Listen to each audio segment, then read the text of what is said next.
like Ricardo's stance on activism and student organizing has remember forced Schwarzenegger to back off entire education cuts. That's one thing that happened with the school system. But something that Ricardo hasn't done is represent us properly in local, state, and national issues. Not in any Berkeley City Council member meetings or anything. I have actually been at Berkeley City Council meetings and spoken on behalf of students, as well as UC regional meetings and spoken on behalf of students. I've worked in relationship with UCSA and met half of the city council members personally, and I'm ready to bring in more students to be more actively involved in just both more political lobbying and also with advocacy as far as our student organizing, building coalitions across all of this.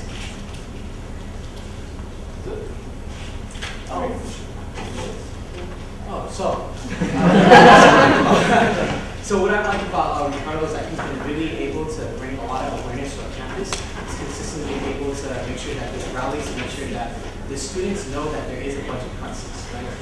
Like I said earlier, he hasn't been properly represented. We have no representation in local. There's no coalition building across any of our local city council members or even state legislators or even our government. There's just been no reaching out to them whatsoever. We can reach out to them. I've reached out to them and I've worked with them. We effectively do that very effectively if we just have to do it.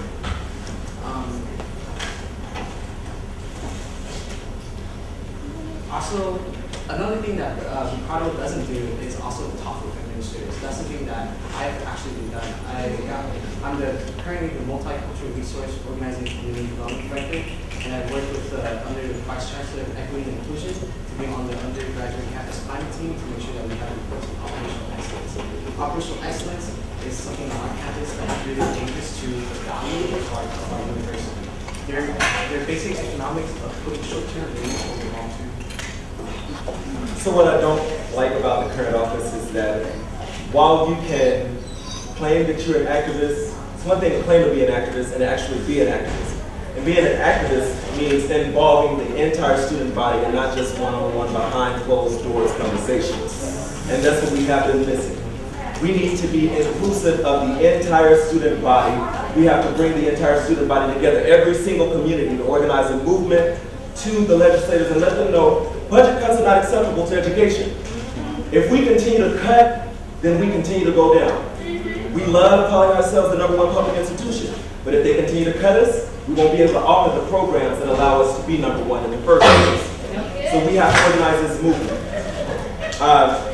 You know, I like the fact that the office has been considered as activists, but we're really going to make it activists. We're really going to be inclusive of this student body and also work with the administration to double underrepresented minorities on this campus. I mean, if you look around right now, I see very few blacks and Latinas and Filipino and Pacific Islander. We need to do something about this.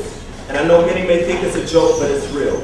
We have to take a stand, we have to build a movement, and as External Affairs Vice President, I'm going to take that stand. I'm going to fight to build the movement, and we're going to move forward together as the Golden Bear family. What does a whale think of the bears who travel on his way? What does the elephant think of the hands who flatten beneath his feet? I do not think of Ricardo. Activism, this so-called activism, has done nothing but change the state of affairs. When I seize power, buildings shall crumble before my might. Capitals shall fall, and our enemies shall wail, while their loved ones are stripped from their flesh. Well, activism. I do not know activism. I do not know what it really takes to take power. And you will never know, which is why no real man can do the job of a god.